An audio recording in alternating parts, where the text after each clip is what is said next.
morning. I'm Matt Rothschild, and welcome to John and Gordy in the morning. The guys are off this morning, but they'll be back this afternoon from 2 to 5 all across the Civic Media Radio Network. So you can catch them then, and they'll be here tomorrow morning, too, back in the regular spot and doing double duty in the afternoon. I don't know how the guys are managing that schedule, but better them than me. For now, you got me, Matt Rothschild, my frequent guest, favorite co-host, Angela Lang, the executive director of Block. Angela, how you doing this morning? I'm good. I'm super excited. It's been such a long time since you and I have done this, and I was very excited for it. So yay. Yeah, we've been guest hosting on and off over the past year on the Civic Media Radio Network when hosts are on vacation or ill.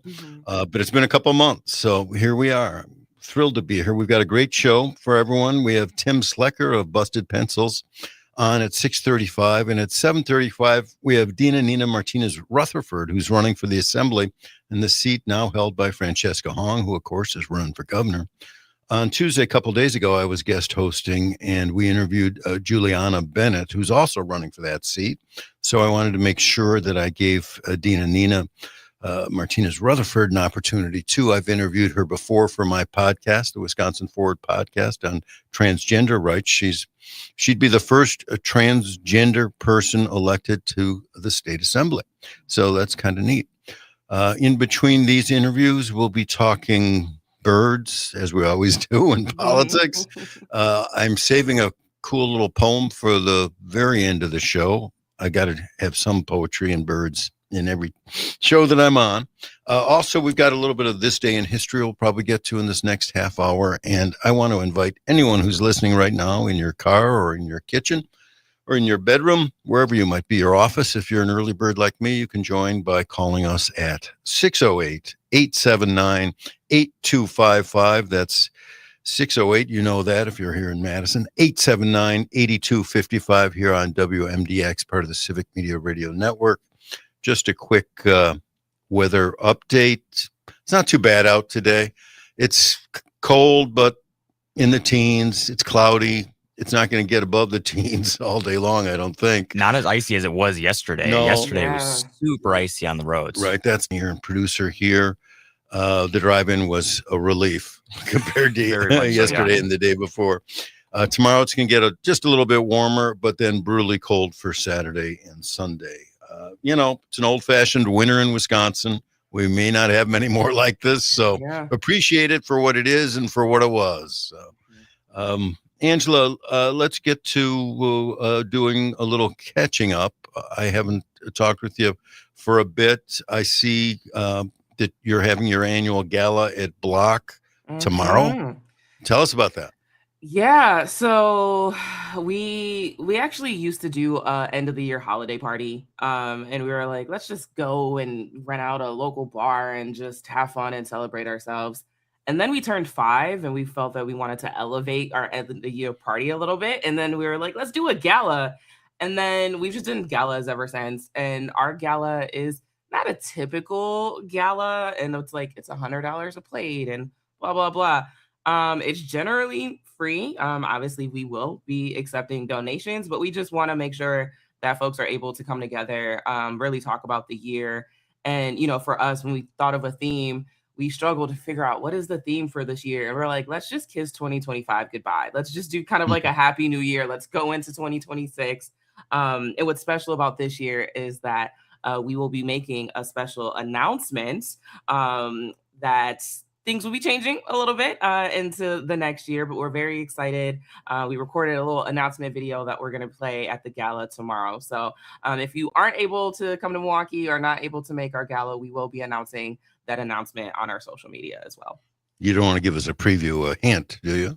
All I'll say is, one, I'm not going anywhere. But I am I was wondering about that. I know people have asked. I'm like, nope, I'm not going anywhere. But very excited for just different opportunities for folks, and maybe some new roles and some new models of how we do things. Interesting. If people are listening, that's Angela Lang. She's the executive director of Block. Do you want to explain what Block is to those who aren't familiar with your organization? Yeah, so we're a year-round civic engagement organization that turned 8 years old on Thanksgiving, which was very special. It's also very weird to think that it's been 8 years. But for me, I was very frustrated not only at, Trump being elected in 2016, but some of the narratives that came out. It was, if you people would have just voted, the blame on the Black community, and that was enough to kind of light a fire, and bring some folks into a room and create something that is different. How do we have a year-round program in the Black community where it's not just knocking on doors a couple weeks or a couple months before an election and then going home? So Always amazes me the folks who blame Black people in Milwaukee for not doing more or flipping the state Democratic when Black people around the country, this is Democrats blaming Black Democrats. Black hmm women is the most reliable, overwhelming 90% or more, 95% voting hmm for Democrats. And Black males who've gotten a lot of criticism too over the last little bit, vote Democratic more than any other group Yeah. except Black women, and they're right next to Jewish Americans too. So, I mean, it's Yep. just, these aren't the folks to blame. Yeah.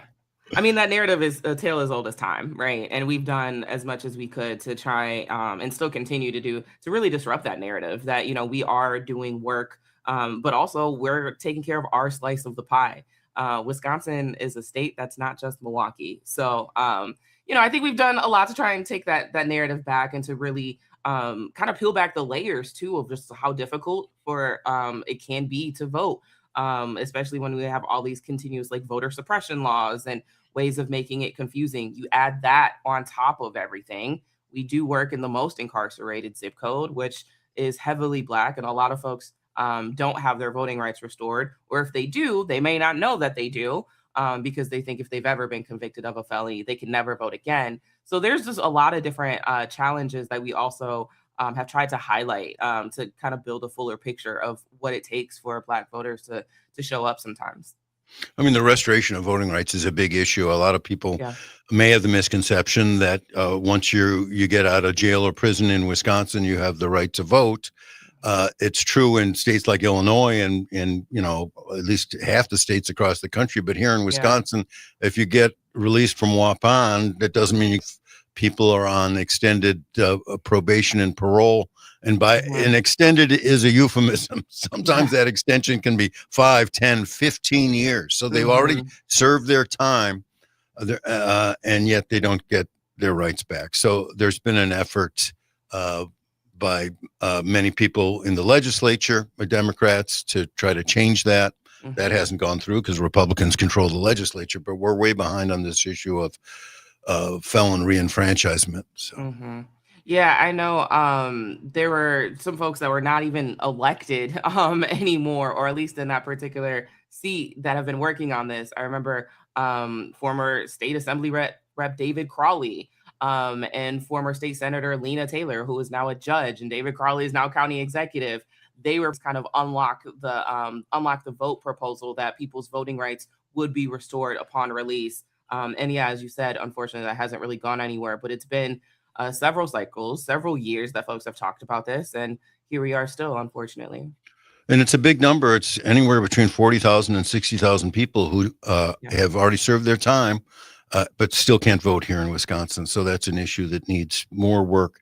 No, I also read, Angela Lang, that you were participating on a panel on International Human Rights Day, or you're about to appear on that panel. What's up with that? Yeah, so that was on Sunday. Milwaukee Anti-War Committee and a bunch of other partners got folks together to also kind of just like have a potluck. And, there was all sorts of different resource tables of different organizations.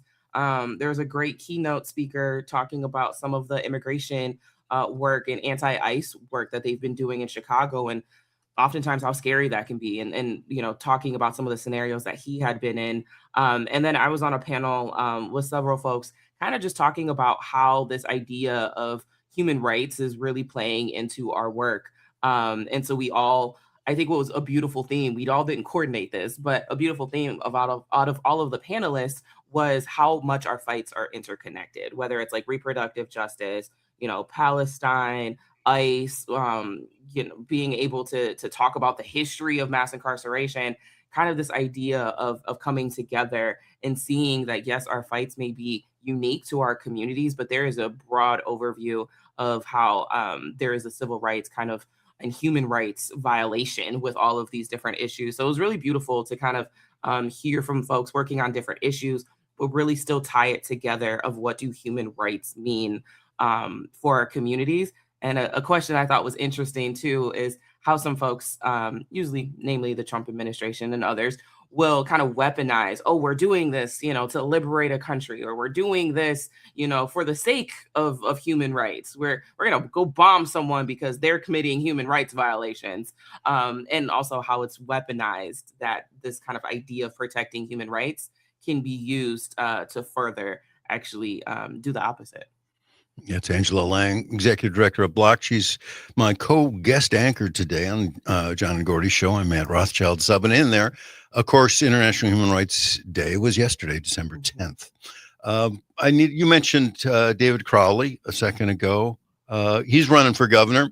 Yep. Mandela Barnes jumped in the race last week. Sure I'm just did. wondering what you make of this, especially since you know these candidates, you're friends with many of these candidates. Does this put you in an uncomfortable spot? I got some difficult personal choices to make in the next few months. And I hope everybody still loves me afterwards. I'm friends with Mandela. I'm friends with Crowley. I'm friends with Fran. I have good relationships with probably every candidate there on various levels. Here's my kind of political answer is I do think it's healthy to have as much competition as possible. I think that also people always kind of talk about, and I've heard Dan Schaefer mentioned this too, of like having a robust primary does really kind of sharpen that candidate. Iron sharpens iron, and being able to get to the details. I know some folks are like, well, what's the difference? There's so many candidates. They're all doing the same thing. They're all saying the same things. Right now is when we get to kind of vote with our heart. If there is, something that is appealing to us about these candidates. But I do think it's great to have a lot of different perspectives. And I'm hoping that that allows for a really robust and really engaging from a democracy level. I see folks on social media very excited for some candidates, and I think that's a good thing. Yeah. Primaries are important. Yes. It's good batting practice, too. That was Angela Lang. She's my co-host today. She mentioned Dan Schaefer. He, of course, is the political editor here at Civic Media and also the founder and the guy who runs the Recombobulation area. Angela Lang writes occasionally for him, prize-winning editorials, I might add. And she'll be back with me right after the break. We're going to do a little This Day in History. Matt Rothschild sitting in for John and Gordy here on WMDX 92.7 FM here in Madison. We'll be right back. There's too much confusion. I can't get no relief. Businessman there, drink my wine. Plowman, take my earth. None will level on the mind. Nobody up in this world. Hey.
30 seconds.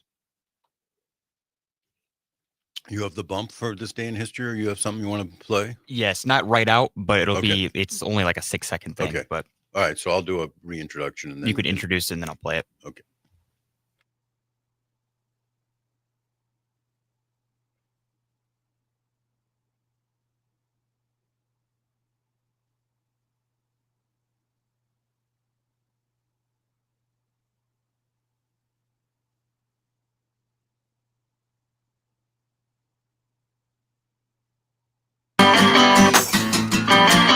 He said there ain't no rest for the wicked. Money don't grow on trees. I got bills to pay, I got a mouth to feed. There ain't nothing in this world for free. I know I can't slow down, I can't hold back, though you know I wish I could. Oh no, there ain't no rest for the wicked until we close our eyes for good. Yeah. No rest for the wicked, that's for sure. Trump's busy all day long, all night long, tweeting all night long, as usual. I'm Matt Rothschild, 7 here for John and Gordy, and I have a great guest co-host, Angela Lang, Executive Director of Block, and we are going to do a little bit of this day in history. And I want you, the caller, to jump in if you want to jump in about anything on your mind. 608-879-8255 here on WMDX. But yeah, I'm a history buff, studied some history in college, try to keep up on history. And so I like to look what happened at this date every time I'm on the show. It happened on this day as if you cared. And I do hope you care. Thank you, Dom, for that No bump. problem. Yeah. So here are a few things I found. Some of them are literary, like Grace Paley was born on this date in 1922. Great short story writer and poet. I found this one line that I wanted to share with you from Grace Paley. She died in 2007. We are in the hands, it's still true today, more true today than when she said it. We are in the hands of men whose power and wealth have separated them from the reality of daily life and from the imagination. She added, we are right to be afraid. Got to be afraid, but, you know, got to act on that fear too. Yep. Even though you're afraid. And so there's that from Grace Paley. Rita Moreno, the great actress from West Side Story, still alive, was born in 1931. And here's what she had to say. It is through art we will prevail and we will endure. It lives on after us and defines us as people. At this time, I do think it's important to reconnect with art and literature and poetry and music as a way to sustain our spirits, because it's so easy to get down, especially when we're isolated. And she also added, I live in the moment. The moment is the most important thing. That's my entire philosophy, she said. Make the best of the good moments. So I love Rita Moreno and her spirit and her wisdom. Jim Harrison, a poet and a writer, born on this day in 1937. Here's a tease. I'm going to end the show in the last segment with a really cool Jim Harrison poet. So I found it too. I got a lot of books when I was editor at the Progressive magazine, Matt Rothschild speaking here, and publishers would send books of poetry hoping to get review copies. And so I would just grab every poetry book that was sent. So I have this little collection that I stole from the Progressive when I left. And so I had this Jim Harrison book, New and Collected Poems, and it's the very last poem in the book. So I will be reading that. And then politically, I think it's always important to remember our history. In 1941, on this date, the fascist powers, that is Hitler's Germany and Mussolini's Italy, declared war on the United States. And Angela, this is the thing that really gets me. Every family in America practically has a father. I had a father who fought against the Nazis, or a grandfather, or a great-grandfather who fought against the Nazis, or fought against the Japanese, or fought against the Italian fascists. And those members of our families are revered for their service, for fighting fascism. And yet here we have people who are adoring this fascist leader we have here in the United States. It's such cognitive dissonance for me. I don't know how people are able to hold both of those thoughts together in their minds.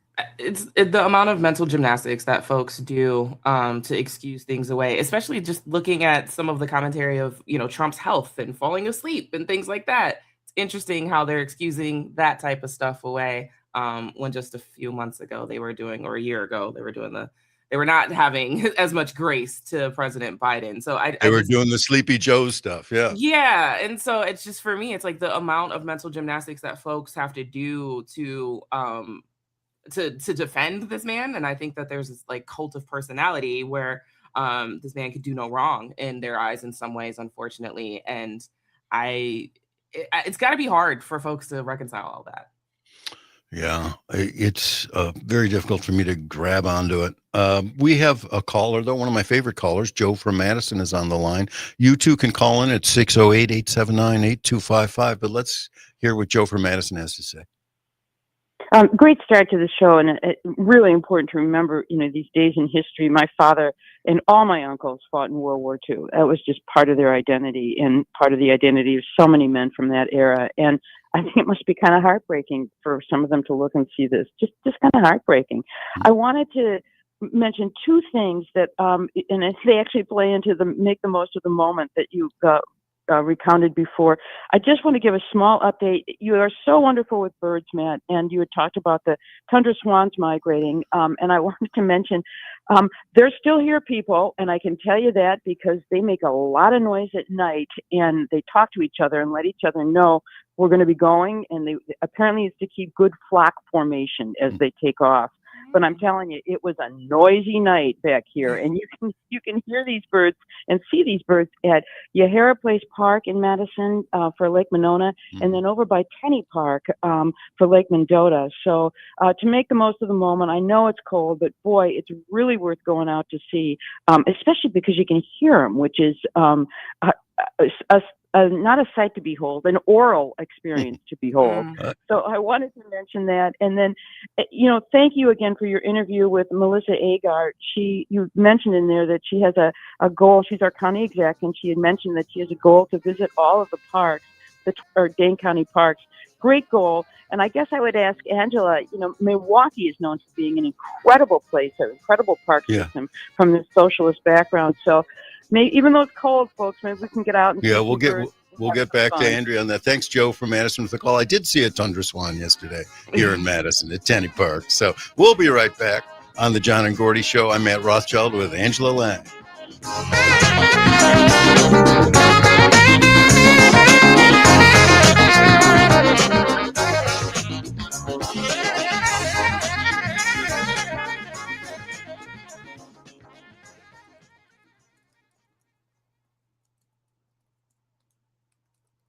I'll let you answer that when we get back. Yeah, I was just gonna say, happy to talk briefly about Milwaukee Parks. I happen to be on the Milwaukee Parks Foundation board. Oh, I didn't know that. Yeah, so I'll do my little soapbox of why parks are okay. important. And then we've got Tim Slecker. Yeah. Hey Tim, how are you? It's morning. I'm a morning person, so I'm all buzzing, so it's all good. Yeah, I appreciate the morning. So you can, Angela and I are going to just pick up from this caller for a little bit, and then you can stay the whole half hour through the break. Yeah. Okay. Yeah. Up till 7. Okay, sounds good. I haven't talked to you in a bit, so. Okay. And you got a job in Pennsylvania now, I hear. Yes, I do. I'm showed the world that I am hireable again. Well, that's a good thing. Yeah. I didn't want you to be blacklisted or anything, or red baited or whatever it is this time. It feels like that sometimes. No, yeah, I'm in Pennsylvania, and things are good. I'm out of the kind of K-12 teacher education world, and it feels good. Do you want me to mention your current post or not?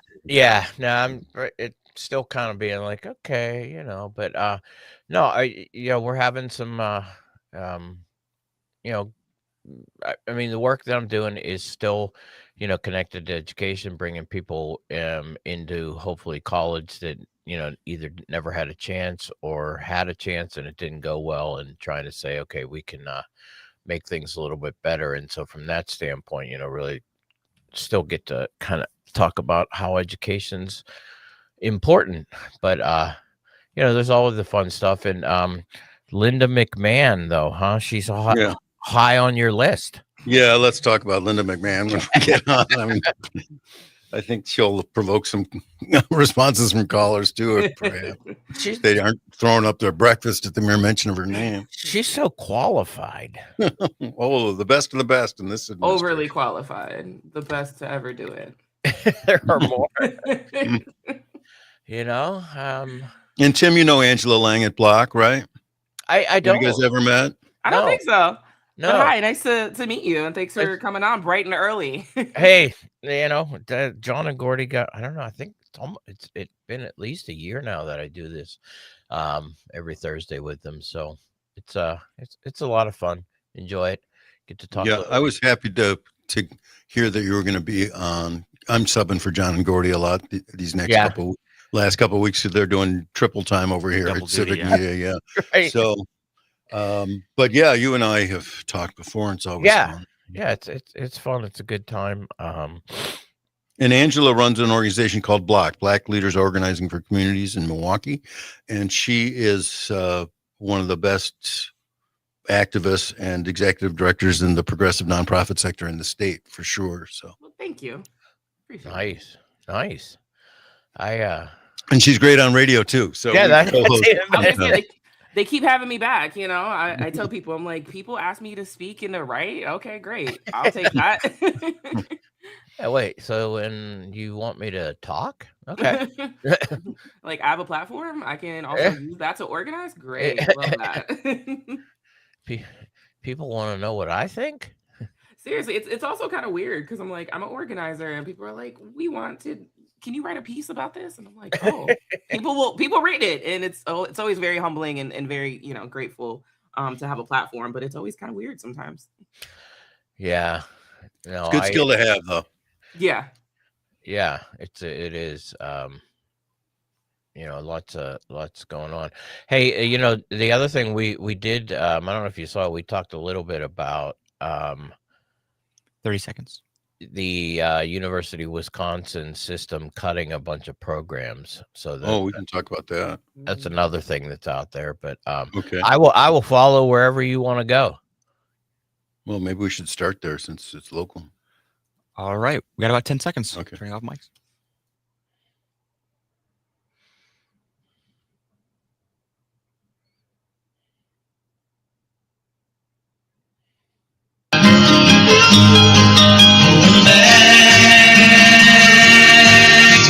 City. I can't wait to feel my wheels rolling and I'm on my way. I've been gone so long now, I think it's a pity. Going back to Mad City today. Here we are in Mad City. I'm Matt Rothschild, subbing in for John and Gordy, and my guest co-host Angela Lang is with me too, even though she's down in Milwaukee. How you doing, Angela? I'm good. It's bright and early, but I got a lot of energy this morning. I'm good. Yeah, me too. I love the mornings, and it's a nice morning. It's not too bad out there. The wind has died down. It's cold, but the roads are okay, so it should be a better commute. Right before the break, Angela, we had a call from Joe from Madison, and if you're listening, want to call, join the conversation at 608-879-8255. The 608, so the rest of the number is 879-8255. And Joe said, Melissa Agard, our Dane County exec, who I was interviewing on this show 2 days ago, was trying to lift up the importance of parks in Dane County. And Joe asked about the park system in Milwaukee and mentioned its socialist history. So do you want to answer that question? She asked you, what are the parks like down there? Yeah, and I'll say this because I get to wear another hat. I'm actually on the board of directors for the Milwaukee Parks Foundation. Been on for a little over, I think maybe 2 years now at this point. And the main mission is to make sure that parks are accessible for folks. I myself utilized parks a lot more during the pandemic. I was able to walk to my local park, which also just happened to be the park that is behind my high school. So there's a lot of nostalgia there as well. But there has been efforts over the last few years, or several years, I would say, not with this current county executive administration, but previous county executives had kind of played around with the idea of, parking at the parks and charging folks, and just knowing how important parks are, not only to green space, but also to build community. I firmly believe that having access to parks is also one way to keep our community safe as well, too. So it's a rich history, and there's a lot of candidates locally on the county board and for other positions that tend to make parks a central point of their campaign, because we take our parks very seriously in Milwaukee. And it is a great tradition of, what they used to call a sewer socialist. They might as well call them park socialists too. Yeah. Because you can go to a lot of cities where the shoreline is totally privatized, or Yes. almost totally privatized. It's not true in Milwaukee, and that's a great thing. We're now joined by Tim Slecker. Tim Slecker is the co-host of Busted Pencils, Fully Leaded Education Talk, which is a podcast at civicmedia.us, a great podcast. And they have a show that airs on the weekends too on Civic Media. Madisonians, if you're listening, you may remember Tim from his many years as Dean of the School of Education at Edwards College. Wow. Back 2013 to 2020. So yeah, Tim is familiar with Madison, very familiar with Wisconsin, and a huge asset to Civic Media. Tim Slecker, welcome to the show. Wow. Good morning. It is who did that deep research on me, man? Wow. Just a little old journalism. Frightening. I don't know.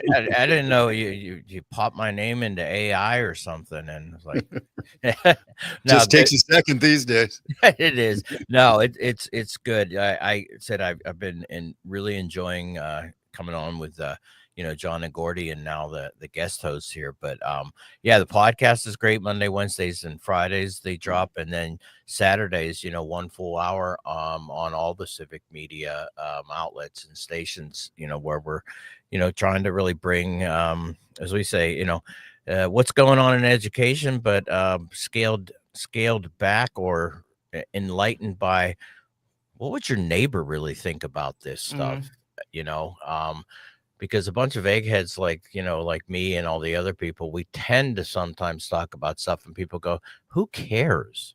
Who cares?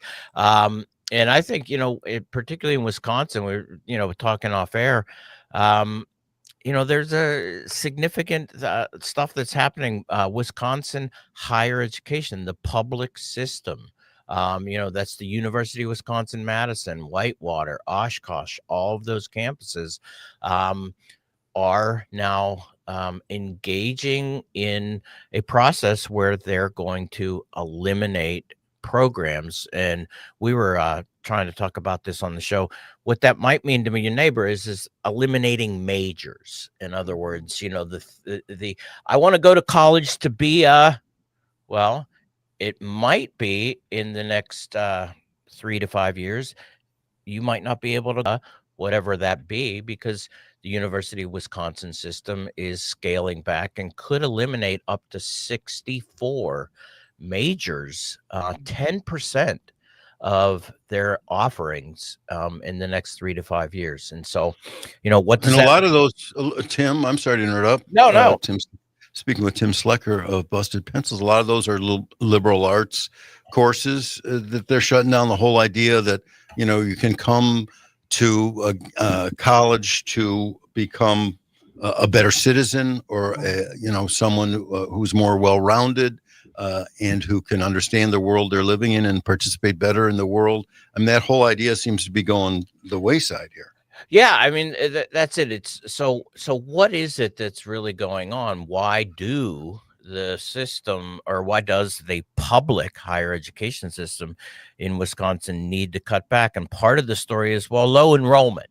Hey, look, enrollment, college, higher public education, deep down, and still it's a business. And so if you don't have students paying tuition, you can't run the business. And so we got to scale back. So on the surface, people are like, that makes sense if there aren't any students. But, okay, maybe true, But at the same time, what has happened to the University of Wisconsin system over the last 15 years, and you can see a concerted effort to defund the public higher education system. In other words, there's not as much money. And people are like, well, it's why would you fund it? Well, because it's a public higher education system. The citizens of Wisconsin made a decision that education is important and that we as a community, as brothers, sisters, neighbors, aunts, uncles, we believe in providing access to quality higher education. And so we're going to contribute to that.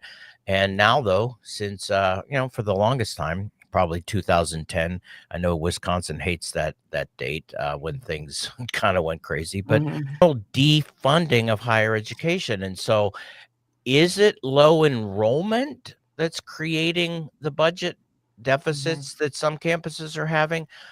Or is it that it's been underfunded and starved to the point that some of the majors might be suffering low enrollment because the resources to invest in supporting, creating more opportunities, finding more students aren't there? And so, I think this is one of those, it's like, hey, read the headline, but then ask the other questions that come up with it, because what we said, what is a public higher education system for? And Matt, I think you were kind of getting to that. Well, it's for, yes, and people say, well, you should go to college, and after you're done, you should be able to get a good job. And Johnny and I agree, you should. But is higher education a job training system only, or is it a public system that is to support everybody in the sense of community, building democratic citizenship, cultural appreciation, understanding complexities, and things like that? And so the robust curriculum is how we get there. So this is a long way of coming back to saying, so typically you'll see things like art majors are going away. And you say, well, why is that a problem, Tim? If, artists can't get a job anyway. So why bother investing public resources into kids can't get a job anyway, and these are people who just like to sit and, draw stuff. God forbid. God forbid. Yeah. So, I think this is something you think about, and you'd say, okay, there is a problem that maybe there aren't a lot of students going into that major, but at what point do you say that actually we're going to continue offering some of these things because that's just what it means to be in higher public education? And then you'd start to say, and guess what? That's where the defunding that happened came in, because if it was being funded fully, you would actually then take some of those resources to support those other programs despite enrollment, because they are an indicator of a robust, healthy curriculum that the community actually benefits from. How's that for a soapbox? There you go. That's Tim Slecker. That's why he's got a podcast. The podcast is called Busted Pencils, Fully Leaded Education Talk. You can find it at civicmedia.us, and his show with his co-host, you mentioned Johnny, that's Johnny Lupinacci. That's his co-host. That airs on the weekends on Civic Media as well. And they're also shutting down campuses across the state. So the Wisconsin idea that if you're here in Wisconsin, you can get an education through the UW system close to home, that's going away too, which is kind of crazy. Yeah, and that's it. I mean, Matt, you think about that. I mean, we're just talking about programs, the number of places that are shuttering, and same here in my state in Pennsylvania, where I'm at now. The Pennsylvania public system, used to consist of 14 public universities. Now 6 of those, quote, universities have merged into 2 would appear to be, mega universities, but the reality is that there's not enough quote kids, and that is a real issue, and we should be asking questions about, well, where did everybody go? But think about this then too. How many of these particularly small towns, small college towns, their existence and the university's existence are absolutely connected and tied together. And so you'd sit there and say, hey, at what point would the closure of this institution damage not just the fact that students locally can't get the education, but what does it do to the entire community? We're seeing that in Richland Center, Baraboo, all of the places all across the state here in Wisconsin with this shuttering that's going on of these other campuses in the UW system. The chancellors are under the gun, and the folks who are running the whole show don't seem really to care about that. And so this is a real problem we have here in Wisconsin. If you want to join the conversation, it's 608-879-8255 here on WMDX. Please do so. We're going to be coming back with Dr. Tim Slecker and my co-host, Angela Lang, and we're going to talk a little bit about Trump and his education secretary. Oh, suplex. We'll be right back. Heard about the whole affair. I said, whoa, no, William and Mary won't do that. Well, I did not think the girl could be so rude, and I'm never going back to my old school.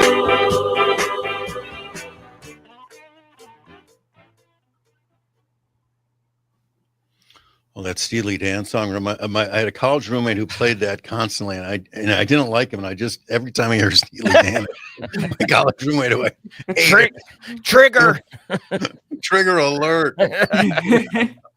I think when we come back from the break, I was a student organizer, and I think that there's like another element too, because unfortunately I was a student organizer under the Walker era, where he was gutting not only the UW system, but also like simultaneously like shutting down student organizing as well. And so I think there's something to be said about like not only are we getting rid of some of these majors and cutting resources, there's also institutions in place and have been taken away. I was a part of United Council, that was basically our student union to be able to fight against those things. And so when you cut, you dismantle the student organizing, it kind of allows for admin or, the legislature, whoever, to kind of do whatever they want to. Yeah. I can go straight to you, Angela, after the. Yeah, do that. I'll reintroduce us. I'll kick it over to you, and we can talk about that, and then we'll just say a few things about Linda McMahon when we're done. Cool. I got a chair. I'm ready to break over her back.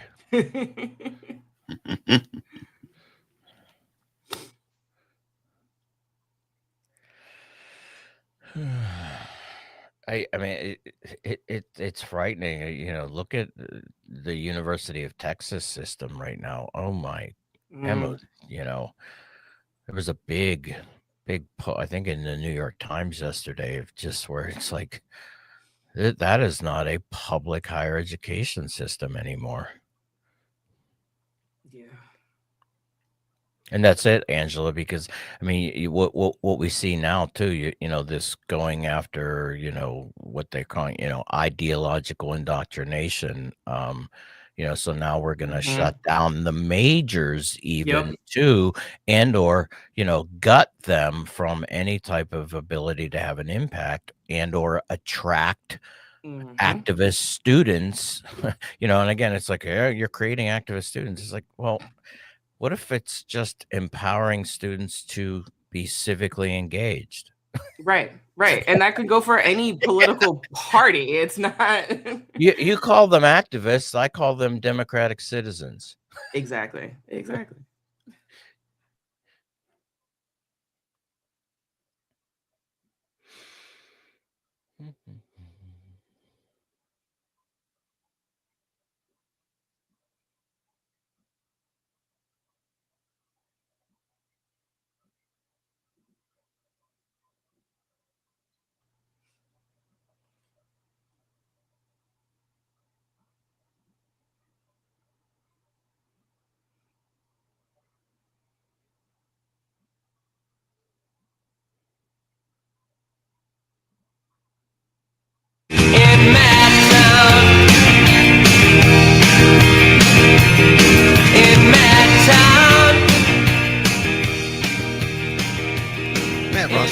with you here on the John and Gordy Show. John and Gordy are off this morning. They'll be back this afternoon from 2 to 5.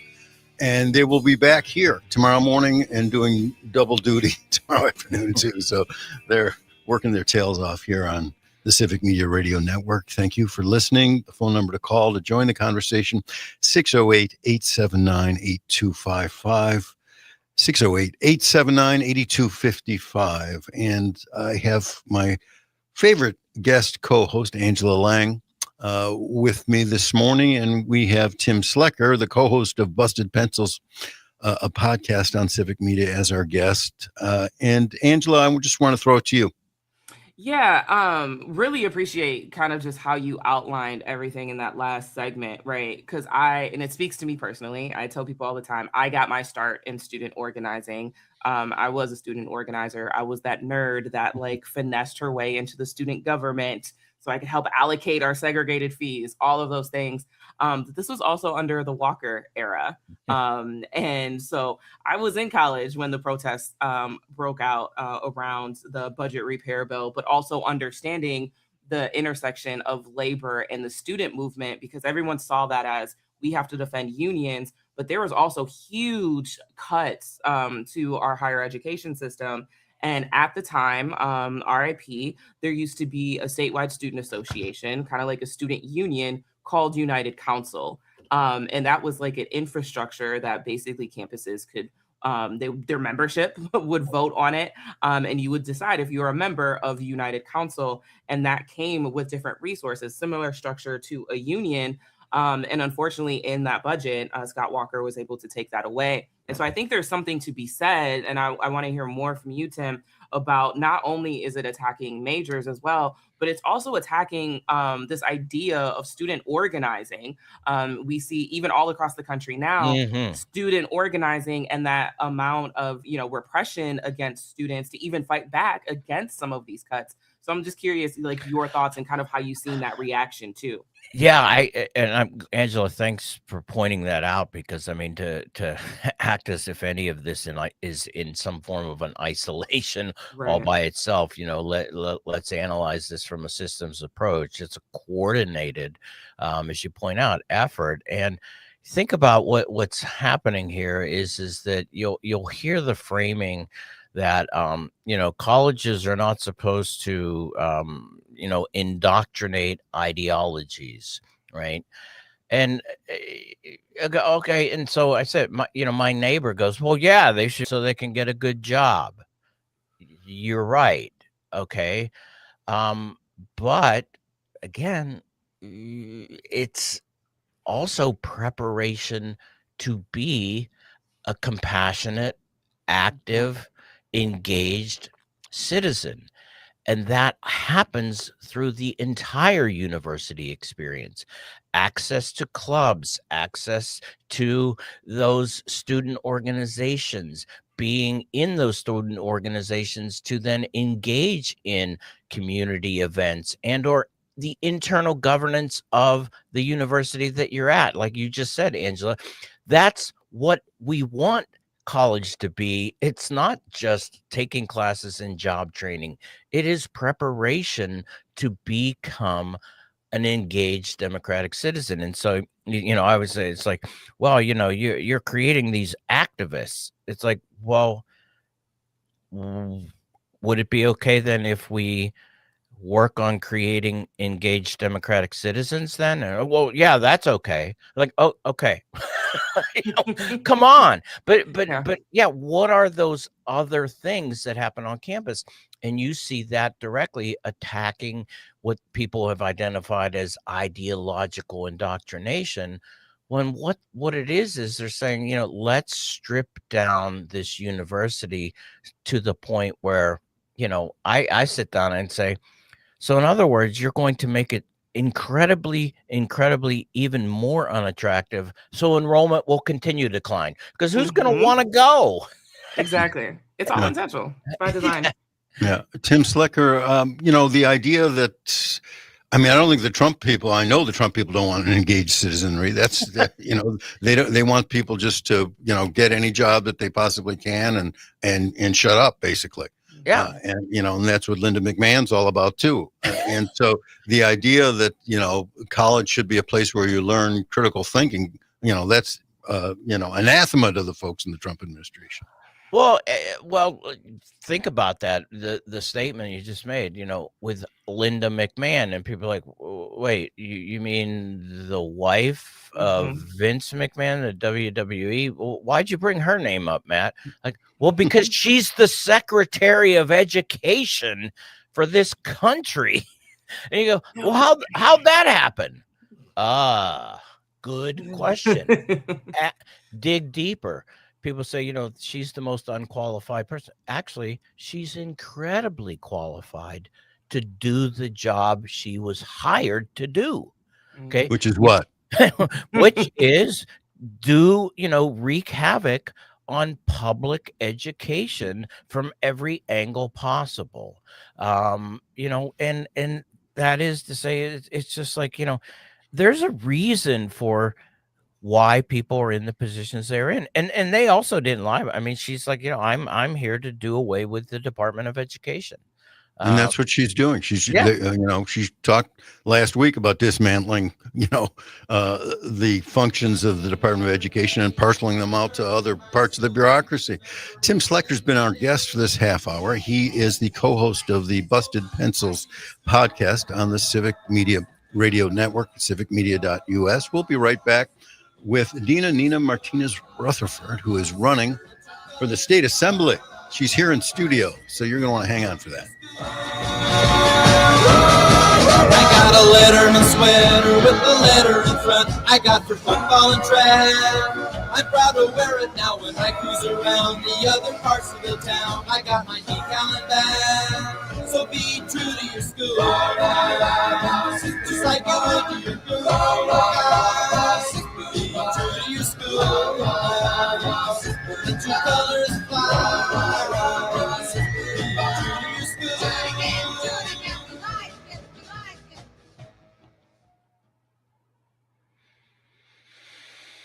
Thanks, Tim. That was great. All right. Yeah. Thanks, guys. Thanks, Angela. Yeah, thanks. What you're talking about, that's it. You take away, actually, it's not just the curriculum. You take away the heart of what goes on campuses. And, why is that? Well, because your student organization was engaging in, and particularly the fact that they may then carry on that type of activism when they leave. Yep. How dare they? All right. Thanks. Have a great day. Thanks. You too. Bye-bye. Have a good one, Tim. Bye. All right, Dom. Later.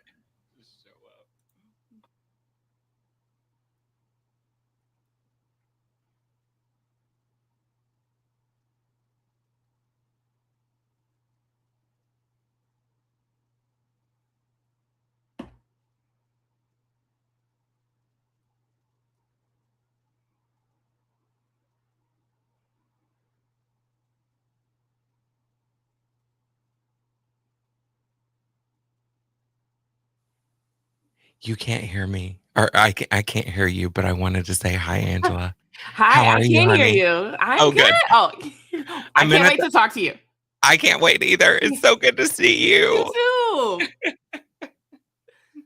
Thank you.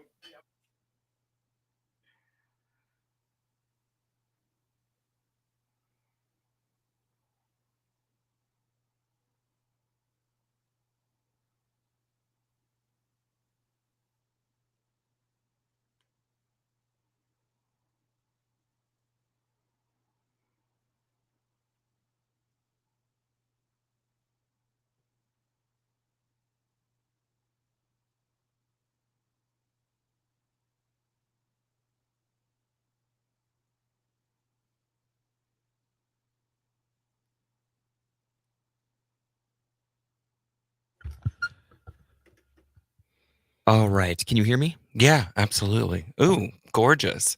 Okay, I'm good. Perfect. All right. I sounded, it's my ex used to call it my deep, sexy voice.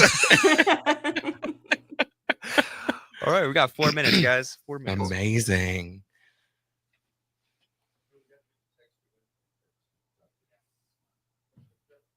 You know Angela Lang. Yeah. We met at Laughing Liberally. Yes. Yeah. Indeed.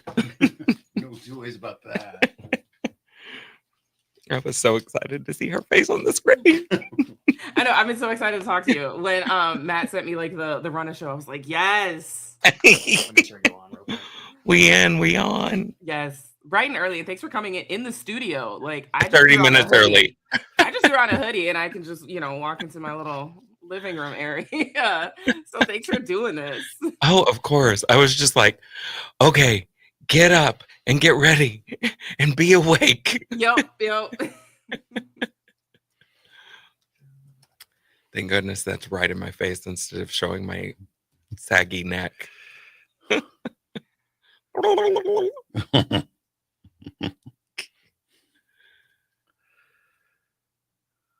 Angela was just in Milwaukee last night. We had a fundraiser at Pop. Ooh, how did it go? Oh, it was so cute. Good. I love going to Milwaukee all the Right? time. I'm like, Milwaukee. I love Milwaukee so much. I mean, our winters in general, our Wisconsin winters suck. But I'm like, I tell people, I'm like, you have to come to Milwaukee. We got about a good 3 solid months over the summer where you're safe for the weather. But I'm like, I love Milwaukee. Even just looking outside my window, I'm like, I'm very warm and cozy, but it's like beautiful with the snow and the sun coming. Yeah, I love totally. Milwaukee so much. Oh.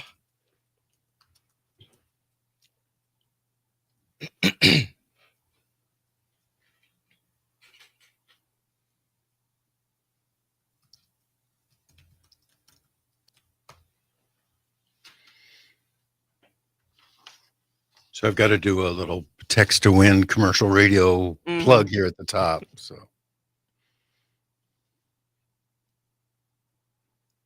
All right, we got about a minute 30, so I'll turn mics off right now. Cool.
John and Gordy on the radio.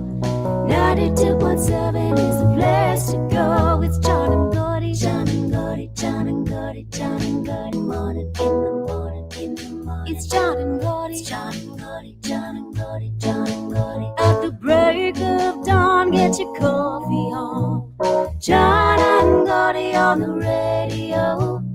92.7 is the place to go. good morning. It's not John and Gordy. It's Matt and Angela this morning. That's me, Matt Rothschild, and Angela Lang, my favorite guest co-host of Block. She's the executive director of Black Leaders Organizing for Communities, and she's terrific to have on the radio with me. So it's been fun, Angela. It's always fun. Always a good doing time. We've never had a bad show.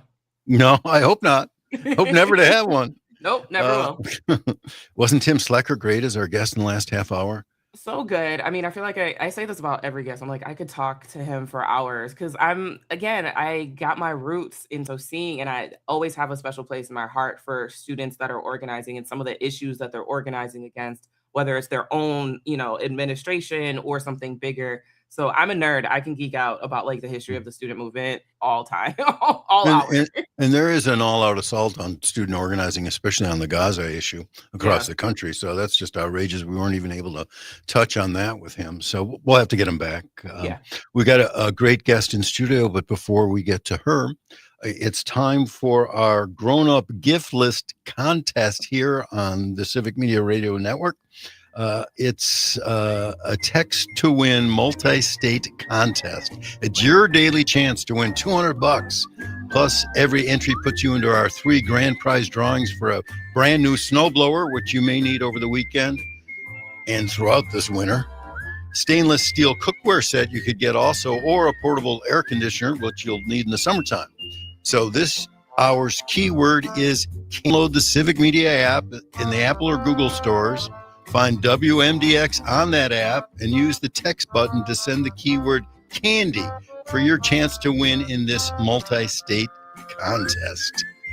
You've got until the end of the hour to send in the word candy. So go get that $200 prize books. And a snowblower. I mean, that's, who doesn't want a snowblower, Yeah, good luck for that. And get the app.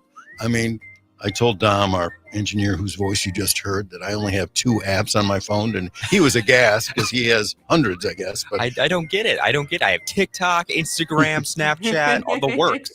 But, you have 2 apps. I don't get it, man. I've got the Civic Media app and the Merlin bird watching app. So there you go. Which is indispensable, by the way. And I was a snob about it for a long time and didn't get it, and I got it, and I love it.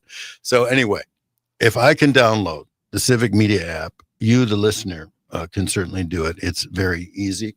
The number to call here to join the conversation always is 608-879-8255. That's 879-8255. Now, right now, we have in the studio with me Nina Martinez Rutherford, a member of the Madison Common Council, who's now running for the state assembly here in the Madison area for the seat currently held by the one and only Francesca Hong. Nina Martinez Rutherford, thanks so much. It's great to see you again. Oh my gosh, thank you so much for having me. It's always great to see you. And Angela. I know. I'm so excited that you're here. I was just looking up my Civic Media app so I could participate. I was like, I need that snowblower. No, I didn't know you two knew each other until just now. So I'm not surprised, though, because Angela knows everybody in the state who's got anything to do with politics and organizing. So let me just ask you the basic question while you're running for the state assembly. Gosh, so many reasons. But I think the main reason is, as somebody who experiences poverty, as somebody who has had to rely on this to be sheltered, everything's becoming too unattainable for working people. And everything's becoming too unattainable for working people, and like to wake up and not know where your next meal is coming from, or if you're going to be able to find an apartment or housing that you can afford, or, and gosh, it's, if I'm experiencing it, I know that my neighbors are. Like, we look at how many people are accessing food pantries now. Those are the people next door to us who are trying to feed their family. And this is America, one of the richest countries in the world. And the way we are approaching this economy and the way that people are experiencing this current administration, oppressive. It's hard. And it's hard to find hope. It's not a fraud, this affordability crisis? Not a fraud. No. And I think hearing the president of the United States say it's a fraud is a slap in the face to working Americans all across this country. Yeah, I don't think it's a winning issue for him when he calls it a hoax. When everyone, who are you going to believe, Donald Trump or your lying wallet? Exactly. I know who my mom would believe, but that's another question. I believe my wallet. There you go. Yeah. And you talked about this question of homelessness or rent or mortgage payments. I mean, everyone except the top, 1% or 10% has trouble paying rent or making their mortgage payments. Yeah. And that 1% is the only population in this country whose wages have increased over the last 2 decades. Ours haven't. No. Working people, their wages have not increased. I've worked for $2.33 an hour for a lot of my career as a server in the restaurant business. My son's been doing that too. Yeah. And it's hard on your body, let me tell you. But like, I have always had insurance insecurity. I just got food poisoning a couple of weeks ago, and everybody's like, go to the doctor, go to the emergency room. There was no way in heck that I was going to go to the emergency room. I am already under financial pressure. And it's perverse. And I will say that again. It is perverse that people have to choose not to seek care because they can't afford it and they don't want to go into massive debt. It's just unconscionable to me. Mm-hmm. It's a choice people shouldn't have to make. Right. And the policies we make from a city level all the way up to the federal level tell us who we value. Mm. And right now, we're not valuing working Americans. Mm. We're valuing corporations. Mm-hmm. They have more rights than you and I do. And more power. Yeah. Power of the purse anyway. And more power. Campaign finance power anyhow. Which the U.S. Supreme Court's going to give them more as we speak, virtually. I mean, it is unbelievable, who controls the country and whose policies they're for. I mean, everyone knows it's for the super rich. Yeah. They run the show, and they don't really care about anybody else. And it's never been more true now than in the Trump administration. So if you're elected to the state assembly, what would be your number one priority then? I mean, Badger Care for All. Mm. Let's get people insured so they can go take care of themselves. If you look at every study ever done on the cost of pouring money into healthcare from the federal government, as opposed to taking care of those we have neglected, it's a win-win. Mm-hmm. When we sow into healthcare, it's more affordable for the government in the long run because we're not having to put our resources to things that were so preventable.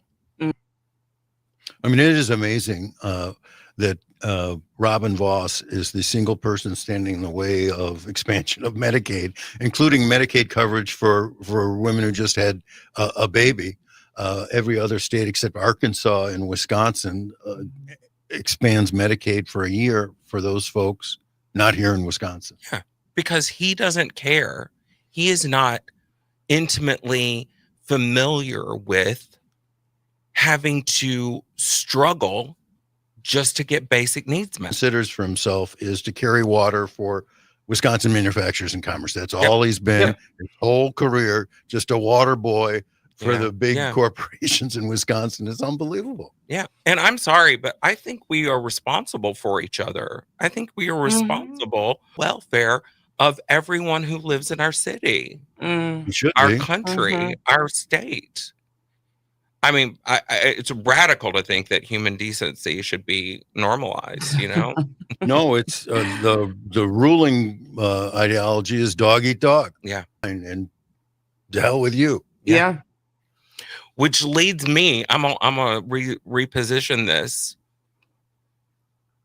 The policies on immigration are harming our rural communities. Mm-hmm. Our economy, body politic and our personality too. It's grotesque scapegoating going on right now. But I mean, they're devastating farming and dairy farming, and it can run havoc on the restaurant industry too, and a lot of other industries. Absolutely, roofing, you name it, which is directly tied to the cost of our food. Yeah, the availability of our food, and our Hmong community who fled a genocide. Many of them are terrified to leave their homes, terrified to travel from one city to another. our Latino population are struggling and scared all the time. Dino, what's going on? This is probably the biggest inflection point for the country right now. And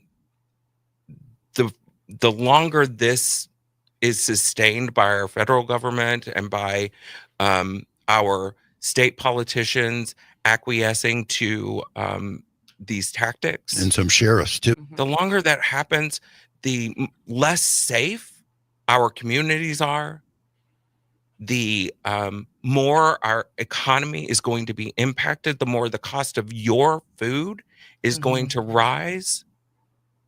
And I don't know a single Wisconsinite who wants that. It is an inflection point. It's a moral inflection point. Yeah. It's an inflection point about who we are as a people, as a country, what we stand for, what we are going to allow to happen. Yeah. And if you're in the state assembly, you could do some work on that issue too, and not cooperating with ICE, right? Absolutely. Mhm. That is a moral imperative for our state legislature to start working on. Mhm. I'm speaking with Dina Nina Martinez Rutherford. She's a member of the Madison Common Council who is now running for the Madison, the 76th seat. Not many of us know what seat is what by number, but anyway, it's the seat currently held by. I'm Matt Rothschild. I'm co-hosting the show today with Angela Lang. She is the executive director of Block, Black Leaders Organizing for Communities. We welcome your calls. You can join in at 608-879-8255. That's 608-879-8255 here on WMDX in Madison. Driving's okay. Should be safe in the commute today. We'll be right back with Dina Nina Martinez Rutherford.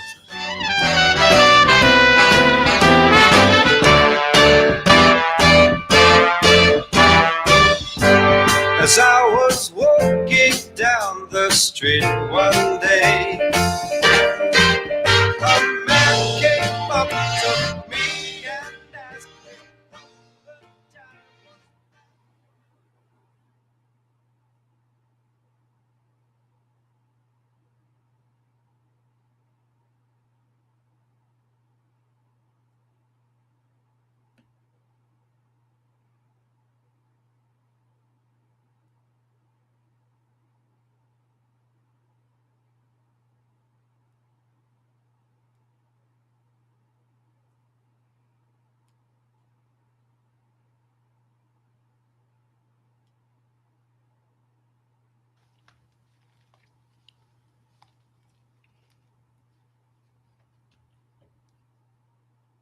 So after the break, I thought I'd just go ask you as a trans person what it would mean to be elected. Yeah. And also what fear you carry with you on that score. Oh, great. Fun. We don't need to go there if you don't Just a want. light topic.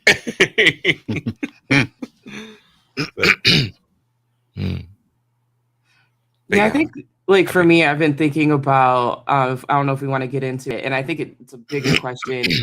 I think about this with anybody that's running for like state assembly, or state senate, or anything. Is like, yes, we need good people, absolutely, and we also know that Trump is still like he hates Madison, he hates Milwaukee, he hates Wisconsin to a certain extent, right?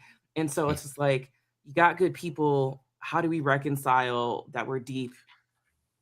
Democrats are deep in the minority in the legislature. You have Robin Voss. We don't know if he's running for a re-election, whatever. Having those dynamics and then also having to like deal with the attacks of Trump is like a lot. So I'm curious if we want to have time to get into that, but that's always my question for all candidates running for legislature. I'm like, yes, thank you. Do you want to go there, or do you want to talk trans, or do you not want to talk about that issue, Angela? We can talk about whatever. I'm down. Where do you want to go? I will say that I believe that the attacks on trans people are directly linked to misogyny and the control of women across the board. So, all right, well, I'm willing to do whatever you want to do. All right, well, let's go there first. Yeah. Then. That is a conversation. Yes. Right. But I don't think we say enough. Yeah. All right. We got about 10 seconds. Okay. Perfect.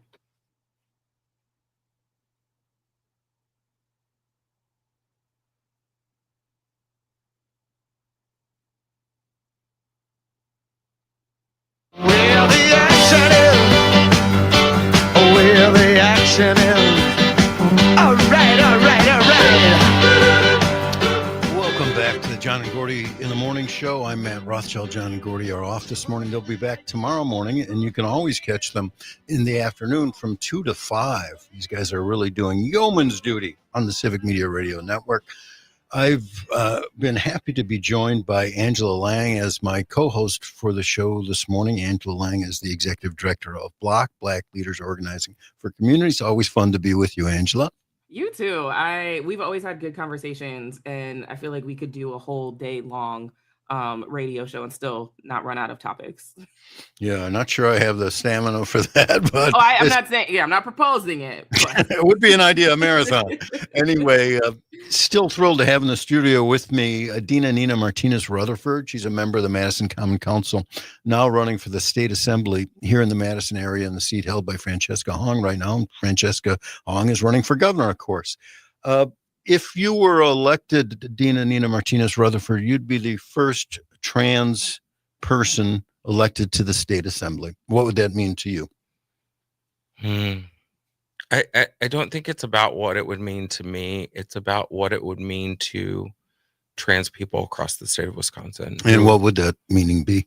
I mean, they'll be able to see themselves. And I just think of when I grew up in small town Texas and rural Texas, and I think about the kids in small town Wisconsin right now that are terrified to just walk out of their homes or exist, and they're often in families that are not supportive, and these poor kids, these people who are just trying to exist, to be able to see somebody in that place makes an incredible difference.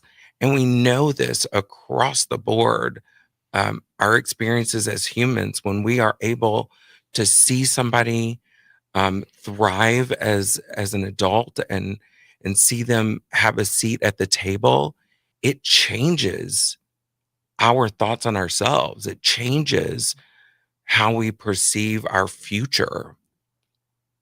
What's been behind this demonization of trans folks that Trump got elected on, in part grotesquely, but there it was. Grotesquely, yeah. I will say, coming from evangelical fundamentalist backgrounds, that it has been a drive to eliminate the LGBTQ community since the 70s, 80s.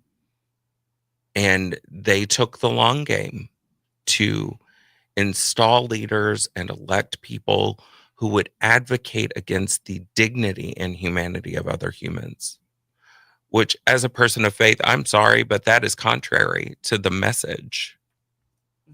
And they're succeeding because they've had the long game. They've played it out. We look at Project 2025, and it is not ambiguous. And from my understanding, they have achieved 80% of Project 2025. And this directly impacts not only trans people, but the greater LGBTQ community, people of color, immigrants, and most importantly, cisgender women. Mm-hmm. How is that? Well, I mean, it's very clear that they don't want women to have a vote. They are talking about making women's citizenship conditional. Yeah, this is how far. Yeah. And once again, I'm going to use the word perverse and unconscionable, because we have worked so hard, put our lives on the line to be able to exist. And I don't know, but I believe in the aspirational words that we were founded on, and the pursuit of happiness for all people. Mm-hmm. Is that radical? No. I don't think they're into happiness. They want you to think it's radical. That's the thing, is that like, oh, you want universal child care, or you want people to have a living wage, and people, and I've been called radical. I've been called all sorts of things, but radical. And I'm like, I had to kind of reclaim that, because I'm like, there is nothing radical about advocating for the humanity of your neighbors and of folks in your community Absolutely. and people that you don't even know. There's Yeah. nothing radical about that. Nothing radical about that at all. And religion has demanded. Yeah, I wonder what part of the Bible they're actually reading sometimes. Yeah. I just, sorry, as a person of faith, I'm really into this and we can talk about this forever.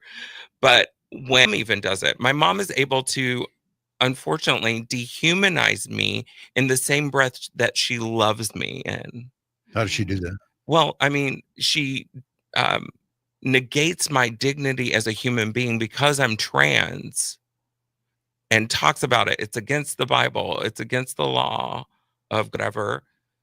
But the Bible I read said, love your enemy, love your neighbor, forgive as I have forgiven you. So I sit in this space of a justice Christ right now. And that justice energy is what it was all founded on.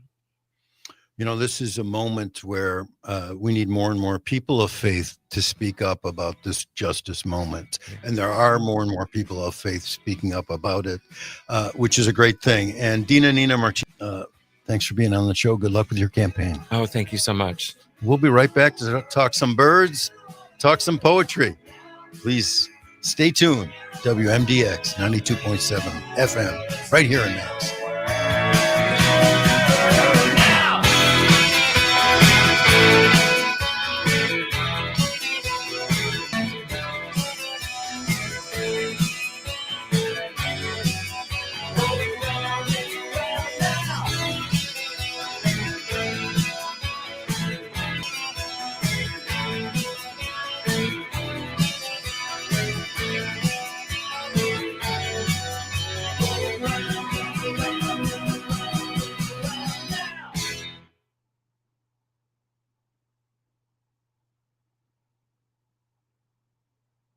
A little bit.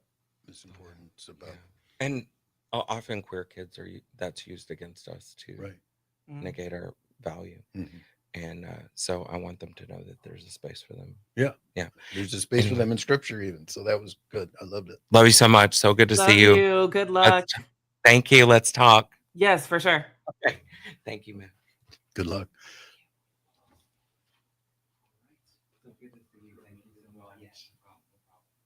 Stay safe too, drive. I will always.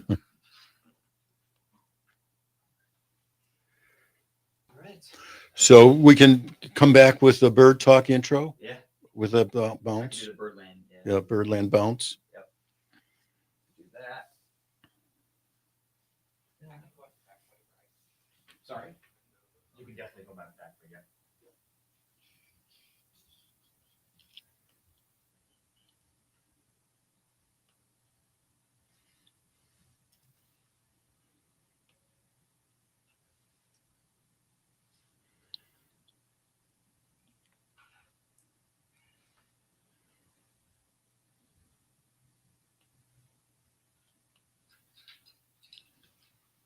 I gotta grab something from my car. I'll be right back. Okay? Sure.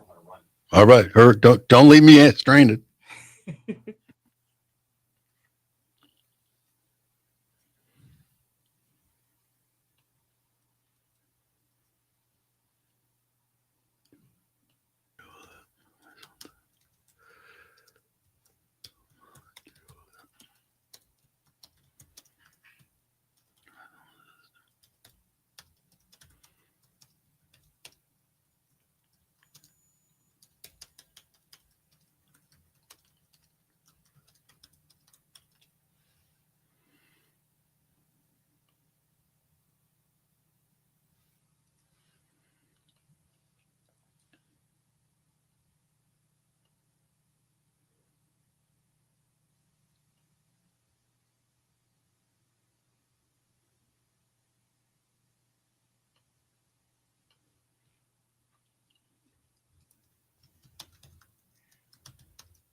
Angela, I might, we'll do a little bird talk, and then maybe I might talk a little bit about the Starbucks strike that's going on. Yeah.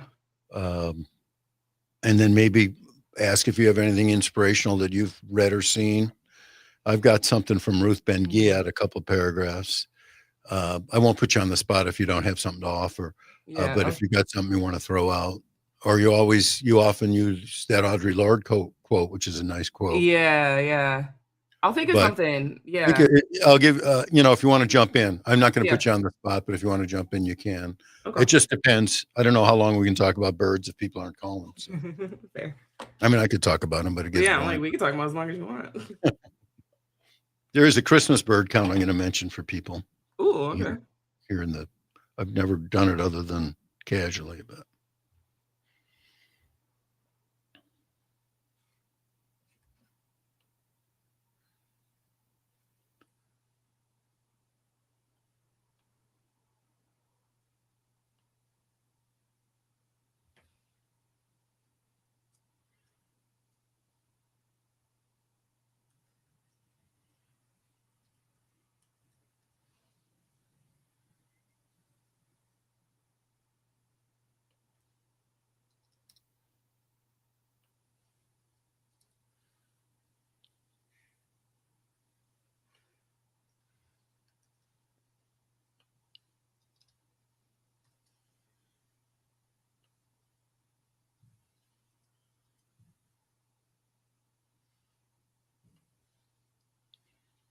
Seconds.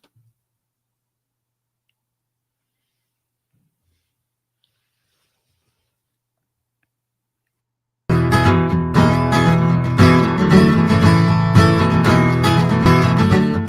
going to Birdland in Wisconsin. I'm going to Birdland.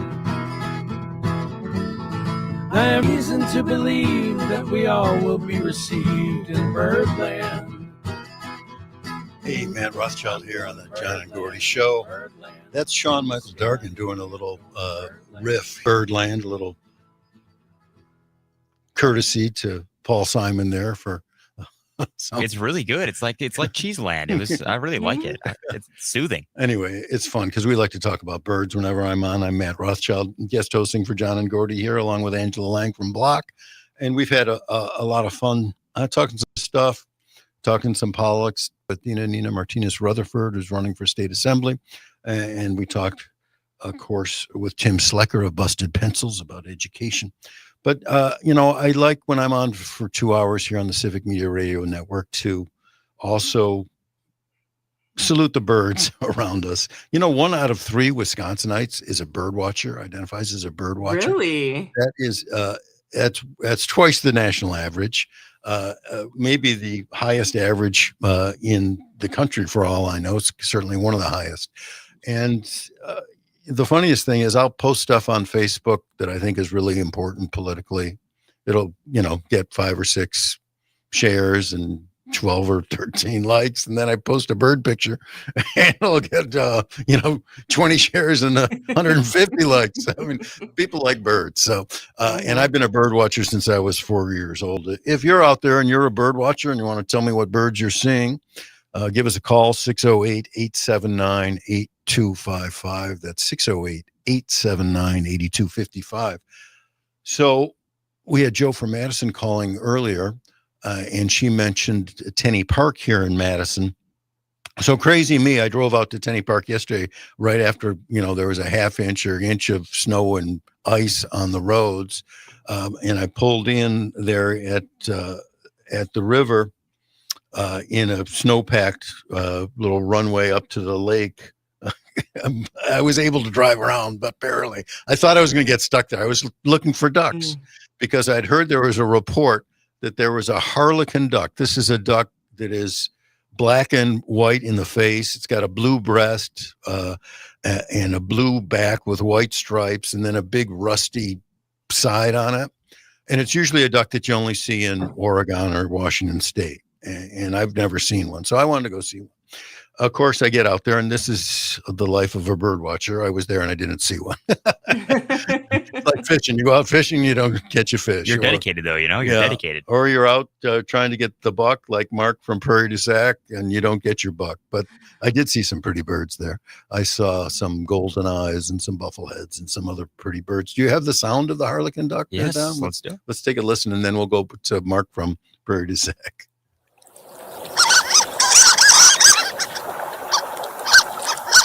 Very high pitched.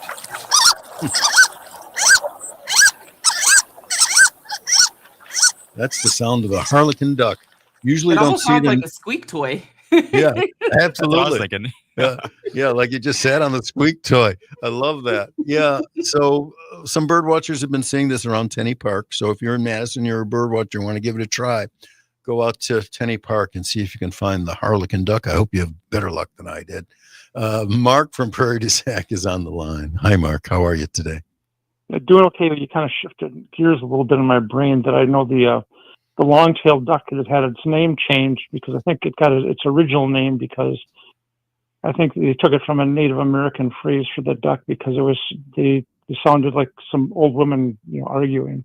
I think So the long-tailed duck is a pretty duck too, and is kind of black and white in the face and body also, and true to its name, has a really long tail. They've seen those in the Milwaukee area near the museum. So keep an eye out for that too. There are all sorts of interesting ducks coming through. What else is on your mind, Mark? But my original thought was, Robin Voss certainly should appreciate a liberal arts education, considering that political science is a liberal art. That's where he got his degree when he was there with Rancid Priebus, getting his education. They were all there together. Walker, great. Rance Priebus, Voss, the whole gang. And that it occurred to mulling over with some people that Trump is kind of like the boy ignorance underneath his ghost of Christmas presents, robes. That because ignorance is indeed doom. I mean that, and while the context is a little different because it's the children ignorance and want underneath the ignoring both of them to our peril. But it seems that for Trump and his clan, the billionaires would seem they would not want for anything, but they continue to want more, yet to the detriment of the rest of society. How much do you actually need? I mean, the gold gets piled up, and what do you do with the next billion? I mean, that's the question. What do you do with if you've got 50 million? What do you do with the next 50 million? Mark from Prairie du Sac, thanks as always for your call. And if you'd like to call the number 608-879-8255.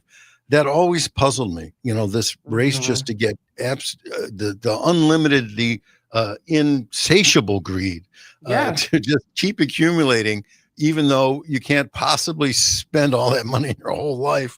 And people are, can't pay rent, can't afford food, and yet you're hoarding all this money. I mean, it's just, it's unbelievable to me. It's one of the reasons, and I don't think it's controversial to say this here, but happy to have folks call in and push back on this. It's one of the reasons I don't think billionaires should exist, right? Because, well, one, what'd you have to do, right, to be able to acquire that much wealth? There's probably some unethical practices that have happened in order for you to have that wealth. But then also, like you said, like you're just hoarding it. And I think generational wealth is something that's important. I know that's something that, we in the Black community are always thinking about, how rebuilding that generational wealth. But I can't even fathom what it means to even be a billionaire. Yes, make sure your grandkids and everybody are taken care of, but that goes to a certain extent, right? And I think it's disgusting, and it is literally hoarding not only wealth, but it's hoarding this ability to thrive and to be able to not be in survival mode, and it's disgusting. But yet we're the radical ones for calling it out. Yeah, I mean, that's Angela Lang of Block, who is my guest co-host. And by saying billionaires shouldn't exist, she doesn't mean, what she means is I'm not saying you should be, Bernie Sanders says the same thing. We don't need billionaires. That once you get to $1 billion, we should tax your wealth and your income so you don't go over $1 billion and redistribute it to needs of the whole community that we call our government. We're supposed to be able to participate in our government that way. That's what taxes are for. They're for the common welfare, which is there in the preamble to the Constitution. And we need to be able to provide for the general welfare somehow. and we do it through taxes. And it used to be when Eisenhower, hardly a communist, was president, the top marginal tax rate was 93% on, that last million you're making. So come on, we can get there. Right now, that level is under 40%. So that's what happened from Reagan on down. Yep. We've got a couple calls. We've got Dick on the line. Dick, what's on your mind? The most galling thing to me about Trump and his wealth is I remember back when he was first elected in 2017, New York Times in particular ran articles nonstop for about the first 6 months of his presidency about how he basically was a pauper and a phony millionaire. It was all a paper, just a crap show. And now he actually is one, and it was produced strictly, through using the White House as a cash box. He was a phony millionaire at best, first go round. I mean, he couldn't even run a casino. How hard is it to make a casino profitable? Yeah. That's the amazing thing. And then he would stiff his workers. I remember the story of when he was opening that Atlantic City casino, he was getting a guy to make grand pianos for him. Yeah. And the guy made the pianos, stopped all his other work. Trump didn't pay him for the pianos, and the guy went out of business. I mean, this is the kind of jerk that we have as a president. Always the checks in the mail with him. Well, look at the thing with the White House, destroying the White House. Literally. Well, Dick from Middleton, I appreciate the call. Yeah, Trump and his family, they're using the White House like it's a unlimited ATM machine. It's unbelievable. We've got Matt from Middleton calling. Matt, welcome to the show. What's on your mind? Morning, guys. Thanks for filling in. I think this greed issue is all part of our sick culture in America. I don't know if it started with lifestyles of the rich and famous in the 80s or what, but it's very sick. I lived in Texas for 10 years, and that was the first time I had ever met a libertarian. And this was a miserable white guy that couldn't find a date, your typical MAGA, angry at the world. And he told me that greed did not exist, and that if one person accumulated all the money of the world, it was his right to do so and his right to choose what to do with that money. So these people are sick. I think we have to take the power from them and tax them as much as possible because, billionaires are dangerous. That amount of power is dangerous, and no one should have it. Thanks. That's Matt. And that's been the problem here because, I mean, to put it at the highest level of abstraction I can think of, capitalism's devouring our democracy. The ability of people to accumulate unlimited amounts of money allows them then to accumulate senators and congressmen and Supreme Court justices. So they've used the economic sphere to dominate our political sphere, and it's destroying our country and destroying our democracy right now. And the greed does seem unlimited. I'm reading a book right now called Gilded Rage about Elon Musk and the other billionaires in Silicon Valley who feel so put upon that they're not revered by the population the way they want to be revered, and they feel like they're getting the short end of the stick when they obviously they have the fattest end of the stick possible.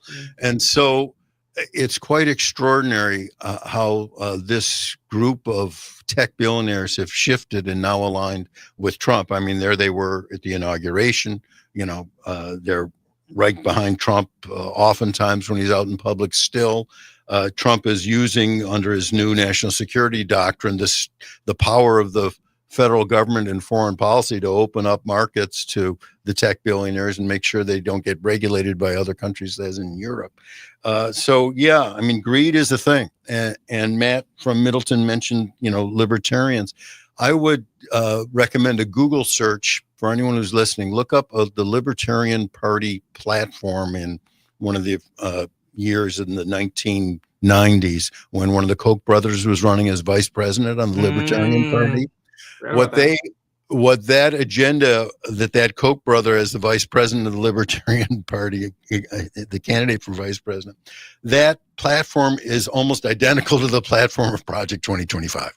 So, Nina Martinez Rutherford was talking about the long game. Yeah. The Koch brothers and these other billionaires have been in this long game for a long, long time. And it's not an accident that they've now gained power because it was very crafty and very systematic. And they've used all the levers at their disposal economically to buy up the media and buy up the political sphere. So that's where we're at. You're listening to John and Gordy in the Morning. I'm Matt Rothschild with my co-host Angela Lang, and we'll be right back. We'll talk about a little inspiration maybe going forward. And I've got a poem for you, too, that you're not going to want to miss, from Jim Harrison, who was born on this date back in 1922, I think it was. We'll be right back. What he's into, I don't know. Ooh, I just don't know. Don't you see starvation in the city where you live? All the niggas hunger, all the niggas beg. Haven't been to lately. The country is so fine. Neighbors don't seem hungry 'cause they haven't got the time.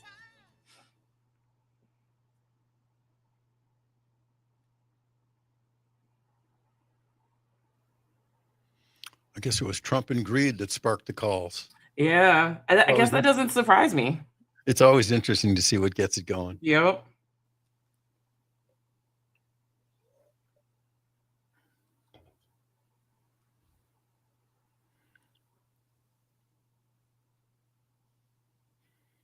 Yeah, and usually in the early part of the show, we don't get as much calls. No, no I know. one's up. Yeah. Say people are Usually waking it's up. around- yeah, this is around the time. Yeah.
"20 seconds.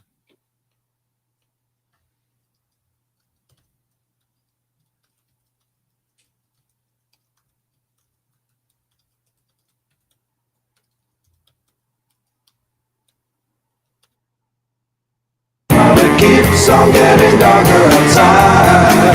I'm a space cowboy. Bet you weren't ready for that. I'm a space cowboy. I'm sure you know where it's at. Yeah. Hey, Matt Rothschild here, co-hosting with Angela Lang, because John and Gordy are doing double duty around here. They'll be on this afternoon from 2 to 5, and they're on tomorrow morning at their regular spot here from 6 to 8, and then they're doing 2 to 5 tomorrow afternoon too. So you can get your fill of John and Gordy that way. But it's been a real delight to be with Angela Lang. I always love working with you, Angela, on radio. It's so Same. much fun. Doesn't feel like work. It doesn't. I mean, you can get me up at 5 something in the morning and be ready to go at 6. Not a lot of There people you can get go. me up out of bed doing that. Well, I'm happy to be your alarm clock there because it's just fun to talk politics and, talk about where we are at always. That's usually, we're taking the temperature of our democracy every time you and I are on the phone and on the radio together. And so I also think it's important to give people some inspiration and I find inspiration and I find wisdom from, of course, Heather Cox Richardson and Robert Reich and people like that. But Ruth Ben-Ghiat, this NYU professor who wrote the book Strong Men and is a scholar of fascism, has been a person who's helped me maybe more than anybody try to sort through where we're at. But she doesn't just dwell on the scary. She talks about the positives that are going on right now. So I just want to read a couple sentences from her. She wrote this recently on her podcast Lucid, or Substack Lucid, Lucid, which I highly recommend. Each time we show solidarity with others, support those who protect the rule of law, help the targeted, or expose the lies and the corruption, we stand up for democratic values of justice, accountability, and more. Each time we are visible on behalf of those who have disappeared or who can no longer speak for themselves, we model behaviors the authoritarian state wants us to abandon. Joining with others, we transform our individual righteous indignation into a potent moral force for good. I just love that. Transforming our individual righteous indignation into a potent moral force for good. That's Ruth Ben-Ghiat, Substack Lucid. Highly recommend it. You got anything, Angela, you want to throw in? Yeah, I think it is no secret that being a Black woman executive director in a state like Wisconsin can be very exhausting. And I think it's so important, especially in this time period, to always think about how this is a marathon and not a sprint. And so a couple of quotes that I have from Audre Lorde. If people aren't familiar, I highly recommend people looking into her. She had a lot of great notable works as a writer. But one of the things she said was, we can learn to work and speak when we are afraid in the same way we have learned to work and speak when we are tired. And I think, I spoke at No Kings, and that was something that I wanted to highlight, is that, yeah, people are scared, but it's also okay to be scared as long as we are continuing to speak out. And then lastly, and this is in my out of office message, caring for myself is not self-indulgence, it is self-preservation. And that is an act of political warfare. So take some time where you need to get that massage, say no, turn off your email notifications. It's okay. It's a marathon, not a sprint. Totally with you on that, Angela Lang. And here, as promised, is the Jim Harrison poem. This is the last poem in his new and collected poems, The Shape of the Journey. Not how many different birds I've seen, but how many have seen me, letting the event go unremarked except for the quietest sense of malevolence, dead quiet, then restarting their lives after fear, not with song, which is reserved for lovers, but the harsh and quizzical chatter with which we all get by. But if she or he passes by and the need is felt, we hear the music that transcends all fear, and sometimes the simpler songs that greet sunrise, rain, or twilight. Here I am. They sing what and where they are. A lovely song that greets today's sunrise from Jim Harrison, and writer who was born on this date back in 1922. Well, Angela, I want to thank you for being with me for this 2-hour Thank you. Civic Media 92.7 WMDX show. It's been a real pleasure, as always. Looking forward to doing it with you again. Yep, likewise. And thanks, Dom, too. Yeah, I that- appreciate that. It was nice to meet you, Angela. I didn't actually formally, meet you and say hi, but Yeah. It's nice to meet you over a StreamYard. So Yes. Yeah, Dom is terrific. Dom graduated from UW Oshkosh in the spring and jumped right in here at Civic Media and has been doing a terrific job here. And he also is the engineer and producer of the podcast I do for Civic Media called Wisconsin Forward. And I've interviewed all the Democratic candidates, except and I've got feelers out to Mandela Barnes. So hoping to get that to happen. I want to thank our guest today, Tim Slecker of Busted Pencils, whose podcast appears at civicmedia.us and whose show comes on Saturdays. And I want to thank Dean and Nina Martinez-Rutherford, who's running for state assembly. So they were wonderful to have. I want to thank the callers, Mark and Matt, really, and Joe. Really appreciate those calls here from Madison. And so, yeah, the John and Gordy folks will be back this afternoon from 2 to 5, and they'll be here tomorrow morning. And I wish you all a safe and decent day. Greet the sunrise. Watch out now, watch out now. As we were saying, John and Gordy, it's the John and Gordy Show. Give it a chance, baby, give it a chance. As we were saying, everybody's talking. It's the John and Gordy Show. Come on, come on, come on. As we were saying, it's the John and Gordy Show. John and Gordy in the morning. As we were saying, let the sun shine. It's the John and Gordy Show. Thanks, y'all.